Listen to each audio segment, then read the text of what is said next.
ہم ایسے معاشرے میں رہتے ہیں کہ جس معاشرے کے لیے اس ملک کو حاصل کیا گیا تھا ایک طویل جدوجہد کے بعد، اور پاکستان آئینی، قانونی، دستوری، اخلاقی اعتبار سے ایک اسلامی نظریاتی مملکت ہے۔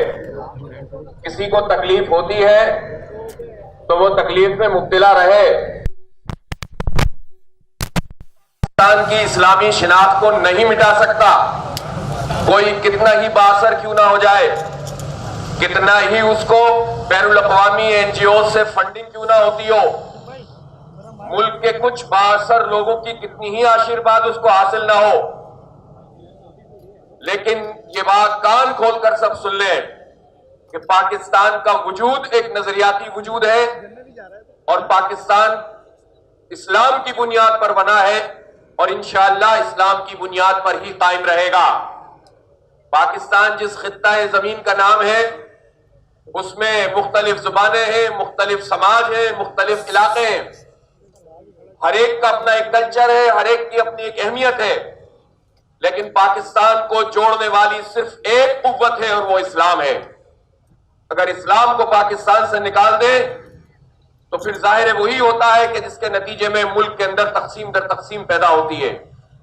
اس لیے پہلی بات تو یہ ہے کہ ہم 22 کروڑ لوگوں کی نمائندگی ہماری یہ خواتین کر رہی ہیں، جو عزت اور احترام خواتین کے لیے چاہتی ہیں، حقوق چاہتی ہیں، ایک مستحکم معاشرہ اور بہترین خاندان چاہتی ہیں۔ اسی طرح جو مملکت اسلام کے نام پر وجود میں آئی، وہاں اسلام کے علاوہ ہر ازم قائم کرنے کی کوشش کی جا رہی ہے۔ یہاں کمیونزم اور سوشلزم کو پروان چڑھانے کی کوششیں کی گئیں، وہ تو اپنی جڑ بنیاد ختم کر گیا، اور اب ایک سوسائٹی ہے جو ویسٹرنائز سوسائٹی بنانے کی کوشش کی جا رہی ہے۔ وہ ویسٹ جس کا ہر انڈیویجول پریشان ہے، جس کی عورت پریشان ہے، کہ اس کا کوئی پرسان حال نہیں ہوتا۔ اعداد و شمار دیکھیں تو امریکہ ہو یا یورپ، ایک بڑی تعداد میں ایسے لوگ زندہ ہیں کہ جن کا کوئی خاندان نہیں ہے، اور جو علیحدگیاں ان کی ہو جاتی ہیں وہ سنگل پیرنٹ فیملی سسٹم ہوتا ہے، اور سنگل پیرنٹ فیملی سسٹم کی میں بھی سب سے زیادہ بوجھ اگر کسی پہ پڑتا ہے تو وہ عورت پہ پڑتا ہے۔ مرد ادھر ادھر ہو جاتے ہیں۔ اس ویسٹرنائز کلچر کے نتیجے میں دنیا پرست، مغرب پرست کلچر نے خود مغرب کی عورت کو اکیلا کر دیا ہے، تنہا کر دیا ہے، غیر محفوظ بنا دیا ہے۔ میں تفصیلات میں نہیں جاتا، یہ کہنا چاہتا ہوں کہ ہماری مملکت میں عورتوں کا تقدس بھی ہونا چاہیے، ان کی عزت اور احترام بھی۔ ہمارے ہاں اگر کاروکاری ہے، ہمارے ہاں اگر کچھ جگہوں کے اوپر ایسا سلوک ہوتا ہے کہ نعوذ باللہ قرآن سے شادی کی جاتی ہے، اول تو وہ گنتی کے چند واقعات ہوتے ہیں، لیکن ایسی ساری جگہ یہ کام ہوتے ہیں وہاں پر اس سماج کے اوپر بالادستی انگریزوں کے شاگردوں کی بالادستی ہے، وڈیروں اور جاگیرداروں کی بالادستی ہے۔ یہ بڑے بڑے جاگیردار اپنے بچوں کو لندن اور نیو یارک میں جا کر اور واشنگٹن میں تعلیم دلواتے ہیں اور اپنی عورت کا استحصال کرتے ہیں۔ اس لیے یہ جہالت اس لیے نہیں ہے کہ ہمارے ملک کا کوئی مسئلہ ہے، ہمارے دین کا کوئی معاملہ ہے۔ ہمارا دین عورت کو عزت دیتا ہے، احترام دیتا ہے۔ یہ ظلم عورت پر اس لیے ہو رہا ہے کہ بظاہر پڑھے لکھے لوگ لیکن حقیقت میں جاہل لوگ ہم پر مسلط ہیں 73 سال سے۔ ہر پارٹی کے اندر طاقتور طبقہ انہی پڑھے لکھے جاہلوں کا ہے، مراعات یافتہ لوگوں کا ہے، وڈیروں اور جاگیرداروں کا ہے، جو اپنے لیے ایک الگ سٹینڈرڈ رکھتے ہیں اور ہماری عام بچیوں اور خواتین کے لیے علیحدہ نظام رکھتے ہیں۔ ان جاگیرداروں سے نکالیں گے تو کاروکاری بھی ختم ہوگی، قرآن سے شادی بھی ختم ہوگی، اور اس طرح کی فضول اور جاہلانہ رسومات کا بھی خاتمہ ہوگا۔ اس لیے اسلام کے دامنے سایہ محبت میں، الفت میں، رحمت میں ہم آئیں گے تو انشاءاللہ تعالی سب کو فلاح ملے گی۔ ہم اس ملک کے اندر رہتے ہیں، اور جن لوگوں نے اس نظام کے اوپر قبضہ کر رکھا ہے وہ عورتوں کیا مردوں کو بھی محروم کرتے ہیں۔ مجھے آپ بتائیں کہ کراچی میں 3 करोड़ से कहीं ज्यादा आबादी है, आधी इसमें खवातीन और बच्चियां हैं। इनके लिए ट्रांसपोर्ट का कौन सा इंतजाम उन लोगों ने मुसल्लत करके जो मुहैया किया हुआ है, जो 73 साल से हम पर मुसल्लत हैं। ये अपने आप को लिबरल पार्टियां कहते हैं, सेकुलर पार्टियां करार देते हैं, और ये सेकुलर और लिबरल पार्टियों ने हमारी बहनों को, हमारी बच्चियों को ट्रांसपोर्ट से महरूम किया हुआ है, हुकूक से महरूम किया हुआ है। लाखों की तादाद में वर्किंग विमेन हैं, उनको पूरी मराहत नहीं मिलती हैं, उनको मैटरनिटी लीव नहीं मिलती है, जिसके नतीजे में उनकी माश तबाह होती है, घर का निजाम तलपट हो जाता है। अगर सही सोसाइटी हो तो औरत को तो बाहर निकलकर जॉब करने की जरूरत ही नहीं है।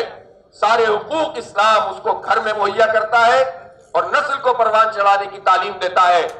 फिर इसी तरह आप देख लीजिए, न ट्रांसपोर्ट है और न जो है वो वर्किंग विमेन के लिए कोई सहूलत है, और साथ में ठेकेदारी निजाम के तहत जो मजदूर तबका, खवातीन खास तौर पर काम कर रही है इंडस्ट्री में, उनको कोई हक हासिल नहीं है। एक दिन बीमार पड़ जाए तो तनख्वाह कट जाती है, कोई उनका ईओबीआई से कनेक्शन नहीं है। ठेकेदारों ने मिलियंस की तादाद में जो औरतें हैं जो मेहनत मजदूरी करती हैं, उनके लिए कोई निजाम नहीं रखा हुआ, और इस पर किसी एनजीओ को तकलीफ नहीं होती। कोई औरत मार्च इस पर नहीं निकलता, कोई उनके हुकूक की बात नहीं करता, इसलिए कि एजेंडा कुछ और है। एजेंडा यह है कि यहां पर अबाहियत को फैलाया जाए, फहाशी और यानी को आम किया जाए, और यहां के पूरे खानदान को तबाह किया जाए। हमारा खानदानी निजाम जैसा तैसा भी है, जरूर उसके अंदर कमजोरियां आ रही हैं। जितनी दुनिया परस्ती बढ़ रही है, माल की मोहब्बत बढ़ रही है, उतना ही यहां पर तबाही और बर्बादी आहिस्ता आहिस्ता सरायत कर रही है। लेकिन उसके बावजूद ये खानदानी निजाम हमारे दुश्मनों को खलता है, वो परेशान होते हैं। इसीलिए अपने फंड्स के जरिए से ऐसे लोग खड़े करते हैं जो हमारे रिप्रेजेंटेटिव नहीं होते, लेकिन हमारे निजाम को तोड़ने के लिए कोशिश कर रहे होते हैं। इसलिए हम समझते हैं कि औरतों को तहफ्फुज़ फराहम किया जाए, और ये जो ज़ैनब अलर्ट बिल के नाम पर बात आगे बढ़ी थी, इसमें पीटीआई, पीपुल्स पार्टी और मुस्लिम लीग और उसके साथ एमक्यूएम और एएनपी, ये वो सारी जमातें हैं जिसने बच्चियों से ज्यादती के केस में फांसी की सजा को रोका हुआ है। ये कैसा जुल्म है कि जब अवाम का मुतालबा बढ़ा है कि ऐसे सारे जालिमों को, चौकों और चौराहों को फांसी दी जाए, तो इमरान खान साहब ने भी एक नई कहानी शुरू कर दी और एक नया कानून बनाने की बात करना शुरू कर दी, ताकि फांसी की सजा से बचाया जा सके। और मुस्लिम लीग हो या पीपुल्स पार्टी हो, सब हुकूमत के साथ खड़े होते हैं। इन सब का एजेंडा वो एजेंडा है जो इनके ऊपर वर्ल्ड बैंक और आईएमएफ मुसल्लत करना चाहता है। मैं एक सवाल करना चाहता हूं, वर्ल्ड बैंक पानी के काम के लिए कुछ फंडिंग कर रहा है, कराची के पानी के इजाफे के लिए नहीं कर रहा, सिर्फ डिस्ट्रीब्यूशन और पैसे जमा करने के लिए कर रहा है। लेकिन जो शराइत उसने रखी है वो ये है कि 50% खवातीन वाटर बोर्ड में उनको दाखिल किया जाएगा। मुझे ये समझ में नहीं आता कि वर्ल्ड बैंक को इसमें क्या तकलीफ है कि 25% खवातीन है या 50% खवातीन है। इसका मतलब यह है कि ये एजेंडा कुछ और रखते हैं। ये जो हमारे मुल्क का सियासी ढांचा है, इस पर भी मैं वाज़ेह बात करना चाहता हूं।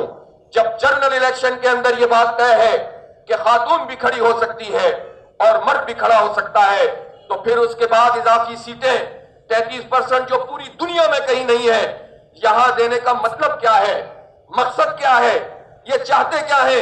क्या ये डिस्क्रिमिनेशन औरत के साथ नहीं है कि उसको जनरल इलेक्शन की आजादी के बावजूद अलहदा से उसको नुमाया किया जाए, अलहदा से उसके लिए सीटें की जाए, खैरात में उसको सीटें बांटी जाए, और वो सारी नशिस्तों में 70-80% वो खवातीन असम्बलियों में बैठ जाती हैं जो पार्टियों के सरबराहान की मंजूर नजर होती है। यह एक ऐसी तल्ख हकीकत है जिस पर सबको आवाज उठानी चाहिए, और हमारे माशरे में जो खराबियां पैदा करने की तरफ काम हो रहा है उसको रद्द करना चाहिए। इस पर हमें किसी मुदाहनत से काम नहीं लेना चाहिए। हमारी औरत को इज्जत दो, एहतराम दो, तहफ्फुज़ दो, ट्रांसपोर्ट दो।